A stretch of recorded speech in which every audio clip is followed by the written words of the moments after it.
Bismillahirrahmanirrahim. Alors, cette vidéo sera consacrée à un examen corrigé des talophytes. Donc, c'est la deuxième vidéo de ce genre-là. Donc, ça sera sous forme de 10 questions avec leurs réponses et justificatifs. Première question, les prokaryotes. Ils sont les bactéries et les virus. Sont tous des organismes chlorophylliens. Ils ont une structure cellulaire particulière caractérisée par l'absence d'un vrai noyau entouré par une double membrane. Les prokaryotes n'ont pas de reproduction sexuée. Alors, comme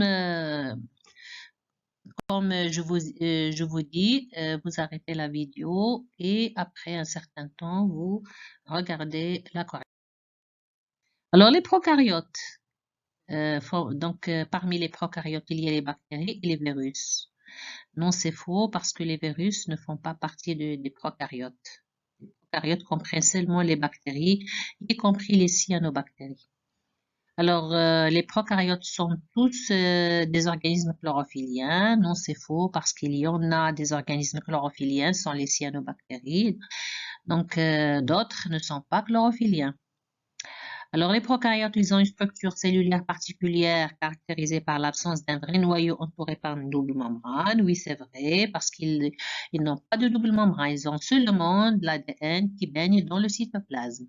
Ils n'ont pas de reproduction sexuée. Oui, c'est vrai, parce que dans la reproduction sexuée, vous avez la réunion, bien la fusion, vous avez les deux noyaux parentaux, vous avez les deux stocks chromosomiques des deux parents qui s'ajoutent, qui s'additionnent, le noyau d'origine mâle, ou bien l'ADN d'origine mâle et l'ADN d'origine femelle. Donc, chez les bactéries, vous avez il n'y a pas de sexualité, il y a du parasexualité parce que vous avez une partie du gène, c'est-à-dire un morceau d'ADN qui sera transféré vers la cellule réceptrice et pas tout le génome de la bactérie. Donc, il y a seulement une partie, c'est pour ça qu'on dit qu'il n'y a pas de reproduction sexuée, mais il y a de la parasexualité. Vous avez la conjugaison, la transduction, etc., la transformation, mais avec une seule partie de l'ADN d'une bactérie donatrice vers une bactérie réceptrice. Il n'y a pas tout l'ADN qui s'ajoute. D'accord? Caractérisés par la présence de chlorophylle localisée dans les chloroplastes. Les végétaux sont caractérisés par la présence d'une paroi cellulaire, par leur immobilité, par leur hétérotrophie. La correction. Les végétaux sont caractérisés par la présence de chlorophylle localisée dans des chloroplastes. Oui, c'est vrai. Ils ont également une paroi cellulaire, une paroi squelettique. Ils sont caractérisés par leur immobilité, c'est faux, parce qu'on trouve, il y a les plantes qui sont fixes, qui sont donc, qui se trouvent fixées par leurs racines au niveau du substrat, mais il existe des algues qui sont des végétaux également, mais qui sont mobiles, qui ont des flagelles. On a vu ça dans la partie des talophytes. Il existe donc des talophytes qui sont mobiles, donc c'est faux, ils ne sont pas immobiles les végétaux. Ils sont caractérisés par leur hétérotrophie. Au contraire, les végétaux sont autotrophes. Donc, c'est faux. Alors, troisième question. La distinction entre talophytes et cormophytes est basée sur leur milieu de vie, talophytes aquatiques et cormophytes aériennes. Elle est basée sur l'aspect d'ensemble de l'appareil végétatif. Un cormus avec tige et feuilles chez les cormophytes, thalles dépourvues de tiges et de feuilles chez les talophytes. La distinction entre talophytes et cormophytes est basée sur la structure des organes producteurs de spores. Sporocystes et gamétocystes chez les talophytes, sporanges et gamétons chez les cormophytes. Alors, correction. La distinction entre talophytes et cormophytes est basée sur leur milieu de vie. Les talophytes, ils sont aquatiques, les cormophytes, ils sont aériens. C'est faux. Pourquoi? Parce que il y a des talophytes qui sont des terrestres. Donc, on trouve des champignons, mais on trouve même des algues. qui vivent en milieu terrestre. Et il y a également des cormophytes qui vivent en milieu aquatique. Dans les fonds marins, on trouve des cormophytes, des posidonies qui se trouvent au niveau du milieu aquatique. Donc, c'est faux. Il y a des thalophytes aquatiques et aériens, il y a des cormophytes aquatiques et aériens. Alors, la distinction entre thalophytes et cormophytes est basée sur l'aspect d'ensemble de l'appareil végétatif. Cormus avec tige et feuilles chez les cormophytes, thale dépourvu de tige et de feuilles chez les thalophytes. Oui, donc c'est vrai. En ce qui concerne l'appareil reproducteur, la distinction entre thalophytes et cormophytes se fait donc, vous avez des sporocystes et des gamétocystes chez les thalophytes, des sporanges et des gamétontes chez les cormophytes. Oui, c'est vrai. Alors, quatrième question, la distinction. Donc, phanérogames, vous avez donc la gamie apparente. Cryptogame, la gamie cachée. Fécondation cachée, fécondation apparente. Elle est basée sur la présence ou l'absence de fleurs. Elle est basée sur la présence ou l'absence des graines. Elle est basée sur la présence ou l'absence du fruit. Il recouvre la distinction entre cormophytes et thalophytes.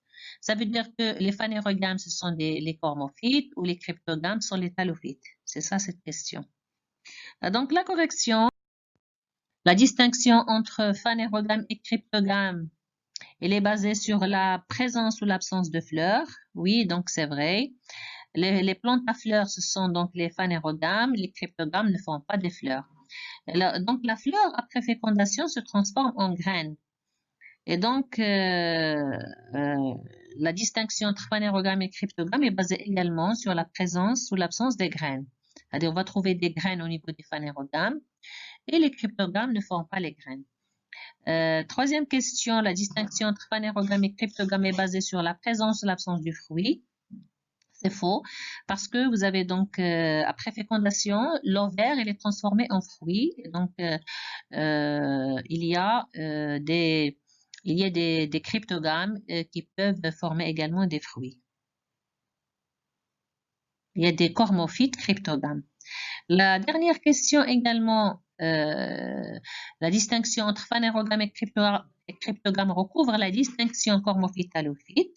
Question, la réponse, donc, c'est faux, parce que vous avez des cormophytes, il y a des cormophytes qui sont des phanérogames, il y a des cormophytes qui sont cryptogames. Par contre, les thalophytes contiennent toutes des espèces qui sont cryptogames.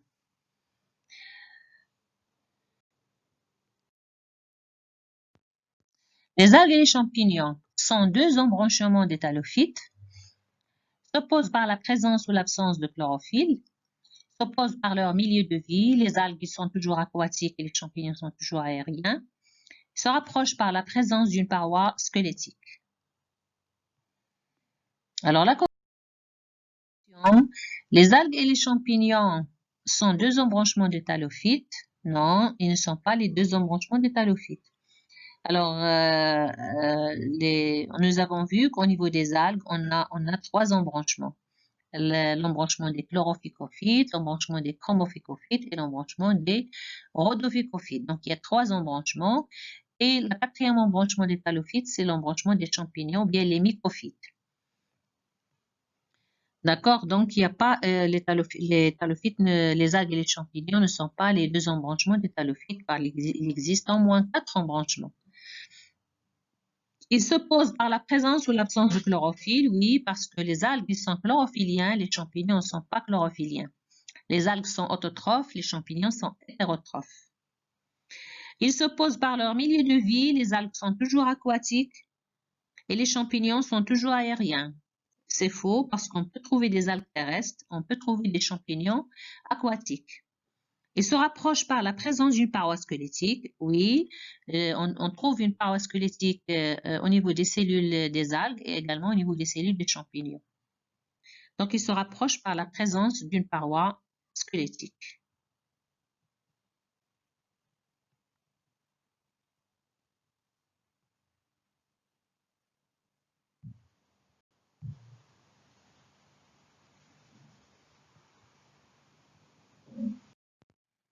La sixième question, la distinction entre les champignons supérieurs et les champignons inférieurs est basée sur leur position par rapport à la surface du sol.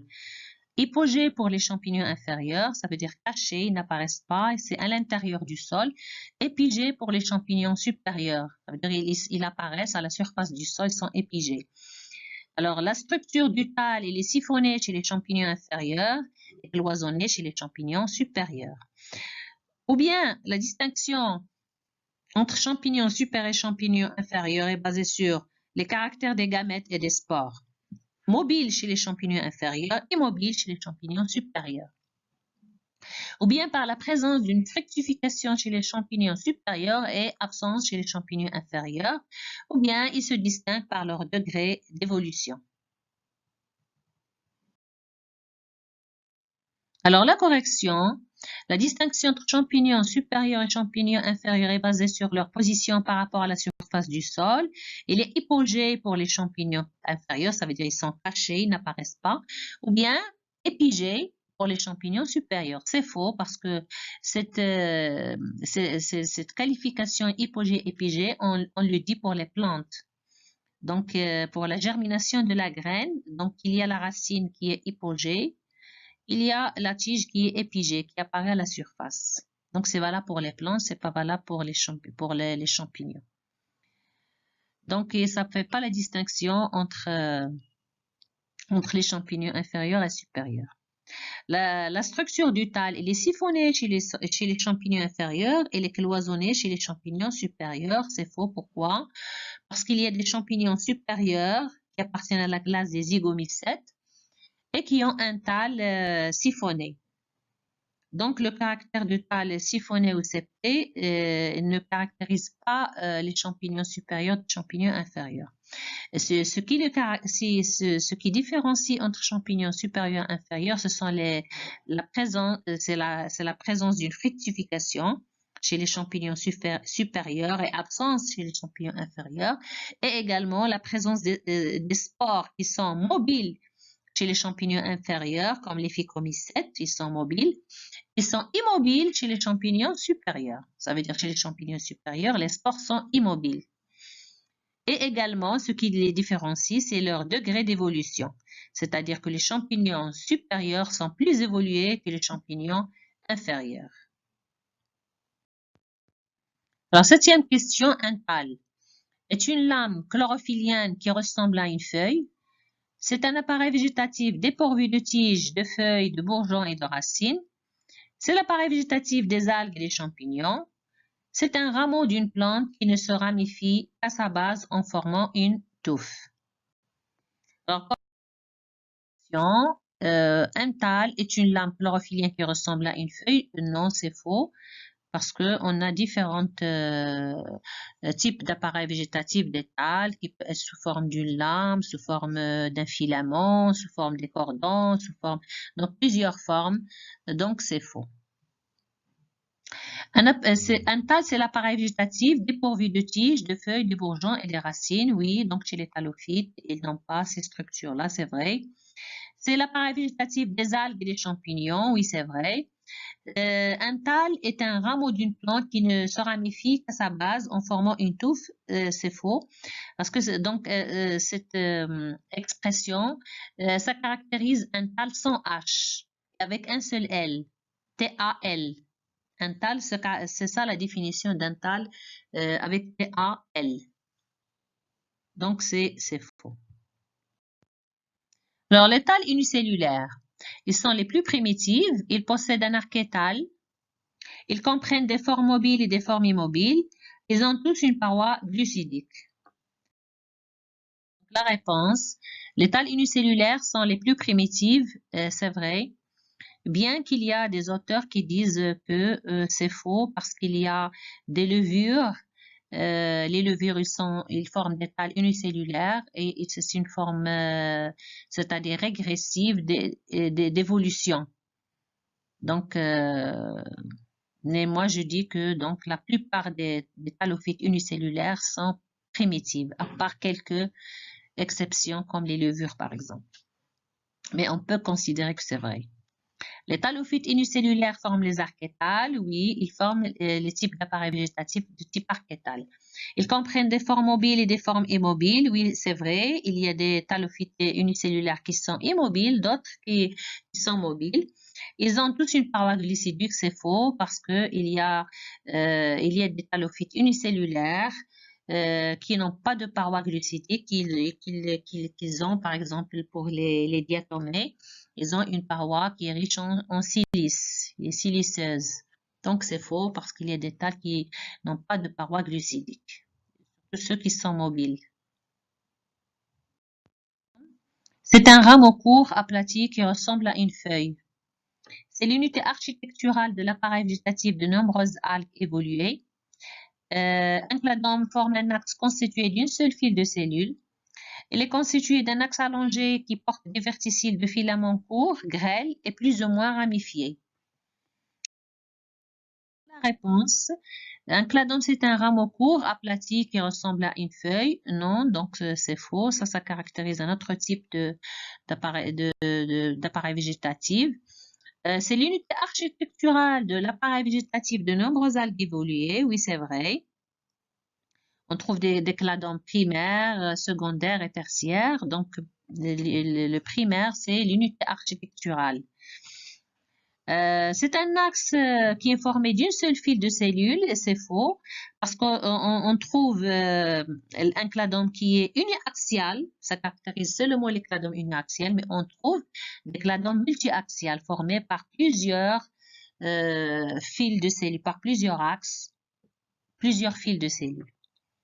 Un cladome est constitué d'un axe allongé portant des verticiles de filaments courts, grêles et plus ou moins ramifiés, oui c'est vrai, qu'on appelle les pleurides. Un cénobe est l'ensemble des animaux et des végétaux qui colonisent un même biotope.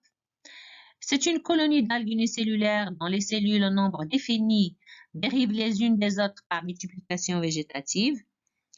Un cénobe, c'est une colonie d'algues unicellulaires flagellées, ou bien c'est une cellule géante qui contient de nombreux noyaux. La correction, un cénobe est l'ensemble des animaux et des végétaux qui colonisent un même biotope. C'est faux parce que ça caractérise une biocénose. C'est pas cénobe, mais une biocénose.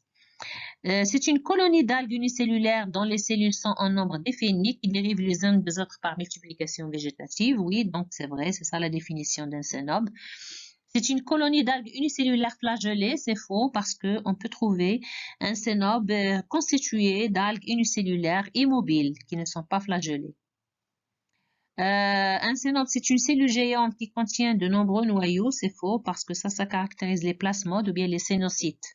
On trouve une cellule géante avec de nombreux noyaux. C'est pas dans un cénobe, mais dans un cénocyte ou bien dans un plasmode. Alors voici donc avec cette dernière question, 10e question, prend fin cette vidéo. Si donc vous avez besoin,